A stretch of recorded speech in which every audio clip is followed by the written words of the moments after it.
আসসালামু আলাইকুম। আমন্ত্রণ বাংলাদেশ পাবলিক টিভি নিউজে, সাথে আছি জুনায়েদ আহমেদ সৈকত।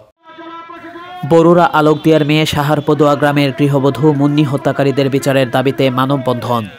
কুমিল্লা থেকে তথ্য ও ভিডিওচিত্রে মোহাম্মদ মহিবুল্লাহ ভূঁইয়ার পাঠানো ডেস্ক রিপোর্ট। কুমিল্লার বরুড়ায় সাহারপদুয়া এলাকার গৃহবধূ মুন্নি আক্তারের হত্যাকারীদের বিচারের দাবিতে মানববন্ধন অনুষ্ঠিত হয়েছে।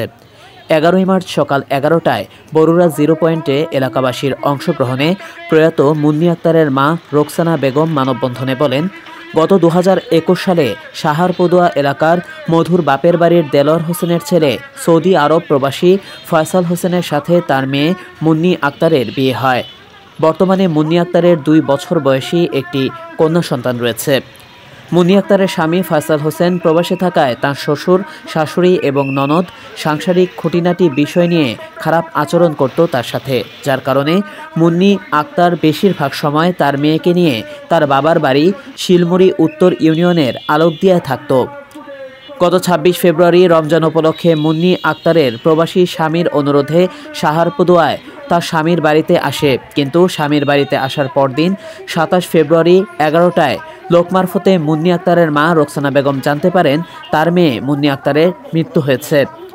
এই খবর শুনে রোকসানা বেগম তার পরিবারের সদস্যদের নিয়ে দ্রুত সাহারপদুয়া এসে দেখেন মুন্নি আক্তারের গলায় ওড়না দিয়ে ফাঁস লাগানো অবস্থায় বাড়ির উঠানে শুয়ে রাখা হয় তাকে।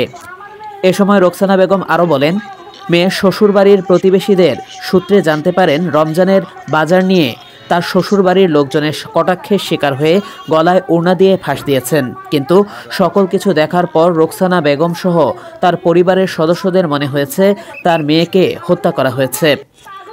এ বিষয়ে কুমিল্লা কোর্টে একটি হত্যা মামলা করা হয়। উপস্থিত মানববন্ধনে এলাকার শতাধিক সাধারণ মানুষ দোষী ব্যক্তিদের দৃষ্টান্তমূলক শাস্তি দাবি জানান। পরে বরুড়ার প্রধান সড়কগুলোতে বিক্ষোভ মিছিল প্রদর্শনী করে উপজেলা প্রশাসন চত্বরে গিয়ে মিছিলটি শেষ হয় এবং বরুড়া উপজেলার নির্বাহী অফিসার নুয়েমং মারমা মংয়ের হাতে মুন্নি হত্যার স্মারকলিপি তুলে দেন। এ ব্যাপারে বরুড়া থানা অফিসার ইনচার্জ তদন্ত সঞ্জয় সরকার বলেন, ইতোমধ্যেই একটি হত্যা মামলা রুজু হয়েছে, আসামিদের গ্রেপ্তারের অভিযান চলছে।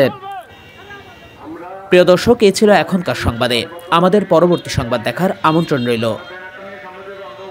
এছাড়া দেশ বিদেশের সকল প্রকার সংবাদ পেতে বাংলাদেশ পাবলিক টিভির সাথেই থাকুন। আমরা দেখেন আমার নাতিদের কি অবস্থা, যেদিন আমার নাতিরা মারা গেছে মামনি তারা বেরোতেন তো পুলিশে আনছে, পুলিশে আমার পরে আমার মেয়ে শাশুড়ি বলতে আছে নাতিটা নিয়ে যান। আমি কাছে কি জানি যাবো, আমি নাতি নিব না, কেন নাতিটা নিয়ে যান, আমরা পারতেন না। এটা মেয়েটা আমার কথা দিচ্ছে, কথা দেওয়ার পরে তারা বলছে আমার হসপিটাল কিনা তারা মেয়েটা নিয়ে যাবে, আমরা পাঠাবো। আমি এটা বলতে আছি যে আমার যে এতটুক পারামি করছে, আমার যে করছে যে আমার কোর্টের মধ্যে এতটুক করছে, আমি তাদের বিচার চাই। আমার মেয়ের হত্যার বিচার চাই, আমি এই মেয়ের হত্যার বিচার আমি কোনো কিছু চাই না। যেভাবে আমার যেহেতু মেয়েকে হত্যা করা হয়েছে, এইভাবে আমি যারা আমার মেয়েকে হত্যা করতে পারবো আমি ফাঁসি চাই। আমি তাকে হত্যা চাই, আমার মেয়ের হত্যা দিতে আমি হত্যা চাই, ফাঁসি চাই। আমি এসে বলছি আমার এত সুন্দর মেয়ে, আমার মেয়ে না মনে রাখতাম, আমার মেয়ের সাথে আমার একটা কথা হয়েছে, আমার একটা কথা বলে কেন আমার মেয়ের হত্যা করছে। আমি এই হত্যার বিচার চাই, আমার মেয়ের ফাঁসি চাই। যারা আমাকে ফাঁসি করছে আমি তাকে ফাঁসি চাই, তাকে হত্যা চাই, কেন আমার মেয়ের ফাঁসি করছে। আমি আমার কাছে গেছি, আমার কাছে বিচার পাই না, বিচার পাই না, তার মাধ্যমে বিচার না পাওয়ার না, আমি পুরো মাধ্যমে গেছি, পুরো মাধ্যমে গেছি, পুরো মামলা করার পরে যে আমার মেয়েরা তারা মানে কোনো কিছু করে না। আর যে যুগের মানে এই যুগের মানে আমার বৃষ্টি করে আমার মেয়ে বাড়িতে যে সব কিছু করে এই যুগের সব টাকা খাচ্ছে, এই যুগের সব কিছু করছে যুগের। আমি যুগের দিতে চাই, আমি যুগের দিতে চাই, যে যুগের এতটুকু করছে। আমার ছেলে বাড়ি নাই, আমার ছেলে তুলি সে আমার গেছে করছে, আমার মেয়ের ভাই বলে না না যুগের এতটুকু করছে, যুগের টাকা খাচ্ছে, যুগের টাকা খেলে আমার মেয়ে পুরো তারিখ খারাপ দিচ্ছে। না না যুগের কাছে